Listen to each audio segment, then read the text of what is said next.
السلام علیکم ورحمۃ اللہ وبرکاتہ۔ امام احمد بن حنبل رحمۃ اللہ علیہ کا تعارف۔ آپ کا نام احمد، کنیت ابو عبداللہ، شیخ الاسلام اور امام السنہ آپ کے القاب تھے۔ شیبانی، مصری، بصری، مروزی اور بغدادی آپ کی نسبتیں ہیں۔ آپ رحمۃ اللہ علیہ کا سلسلہ نسب کچھ یوں بیان کیا جاتا ہے: احمد بن محمد بن حنبل بن ہلال بن اسد بن ادریس بن عبداللہ بن حیان بن عبداللہ بن انس بن عوف بن قاسط بن مازن بن شیبان۔ ولادت: آپ کی ولادت ماہ ربیع الاول 164 ہجری بغداد میں ہوئی۔ آپ خالص عربی نسل تھے اور جس خاندان میں پیدا ہوئے وہ خاندان اپنی شجاعت، دلیری اور غیرت و حمیت کے لیے ہمیشہ سے مشہور تھا۔ آپ کے دادا حنبل امویوں کے عہد میں سرخس کے گورنر اور والد محمد ایک بہادر سپاہی تھے۔ امام احمد صرف 3 سال کے تھے کہ والد محترم کا 30 سال کی عمر میں انتقال ہو گیا۔ آپ کی پرورش والدہ ماجدہ نے فرمائی۔ دنیاوی اور شجاعت کی طرح علمی حیثیت میں بھی یہ خاندان بہت ممتاز تھا۔ اس میں متعدد علماء، فضلاء، مقررین، شعراء اور ماہرین انساب گزرے ہیں۔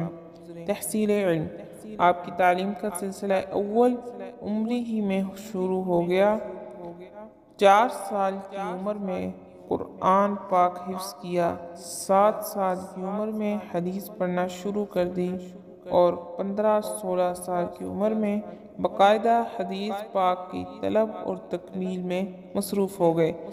حفظ و ضبط: امام احمد بن حنبل بڑے بلند پایہ محدث تھے۔ ایک محدث کے لیے ضروری ہے علم حدیث میں کمال حاصل کرنے کے لیے حفظ و ضبط میں ماہر ہو۔ امام احمد حفظ و ضبط کی دولت سے مالا مال تھے۔ آپ کا حافظہ غیر معمولی اور یادداشت حیرت انگیز تھی۔ آپ کی قوت حافظہ کا کمال اس سے ظاہر ہے آپ نے 4 سال کی عمر میں قرآن مجید حفظ کر لیا۔ الغرض آپ رحمۃ اللہ علیہ ان تمام اوصاف اور کمالات سے متصف تھے جو ایک محدث میں ہونے چاہیے۔ مؤرخین فرماتے ہیں کہ آپ کے پاس 12 گٹھروں کی مقدار کتابیں تھیں، وہ سب آپ کو یاد تھیں۔ علی بن مدینی آپ کے حفظ و ضبط کو ان الفاظ میں بیان کرتے ہیں: ہمارے اصحاب میں امام احمد بن حنبل سے بڑھ کر کوئی حافظ نہیں تھا۔ امام احمد خود فرماتے ہیں: امام بشیم کا جب وصال ہوا اس وقت میری عمر 20 سال تھی، ان سے جو بھی سنا اس کو یاد کر لیتا تھا۔ زہد و تقوی: امام احمد زہد و تقوی میں اپنا ثانی نہیں رکھتے تھے۔ آپ کے زہد کا یہ عالم تھا کہ جب خلق قرآن کے انکار کے جرم میں آپ کو کوڑے لگائے گئے اور بدن لہو لہان ہو گیا، اس وقت بھی ابن سمعہ کی اقتداء میں نماز ادا کی۔ انہوں نے اعتراض کیا کہ خون سے لت پت ہونے کے باوجود آپ نے نماز پڑھی، تو آپ نے جواب دیا کہ حضرت عمر رضی اللہ عنہ کا جسم بھی لہو لہان ہو گیا تھا مگر انہوں نے بھی اس حالت میں نماز ادا کی تھی۔ علمی اور نظری مصروفیات کے باوجود امام احمد عبادات میں قدم راسخ رکھتے تھے۔ آپ کے صاحبزادے عبداللہ فرماتے ہیں: آپ دن اور رات میں 300 نفل ادا فرمایا کرتے تھے۔ جب آپ کی عمر 56 سال کو پہنچی، آپ مسئلہ خلق قرآن کے امتحان میں مبتلا ہوئے۔ آپ کے جسم پر کوڑے مارے جاتے تھے لیکن آپ اس حال میں بھی روزانہ 150 نوافل پڑھا کرتے تھے۔ آپ عشاء کے بعد تھوڑی دیر تک آرام فرماتے، پھر ساری رات نماز اور یاد الہی میں گزارتے۔ ابو بکر مروزی فرماتے ہیں کہ میں نے 4 مہینے ان کے ساتھ قیام کیا، اس عرصے میں کبھی انہوں نے تہجد ترک نہیں کی۔ امام احمد بن حنبل فقر و فاقہ میں استغنا کی شان رکھتے تھے۔ ایک مرتبہ کھانے کے لیے کچھ نہ تھا، مجبور ہو کر اپنی نالین گروی رکھ کر روٹیاں خریدیں۔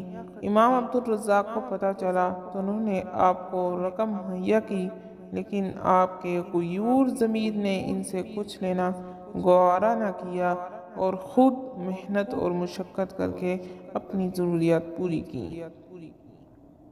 جود و سخا اور جود و سخا کے وصف سے بہت زیادہ متصف تھے۔ تاریخ میں ان کی سخاوت کے بہت واقعات درج ہیں۔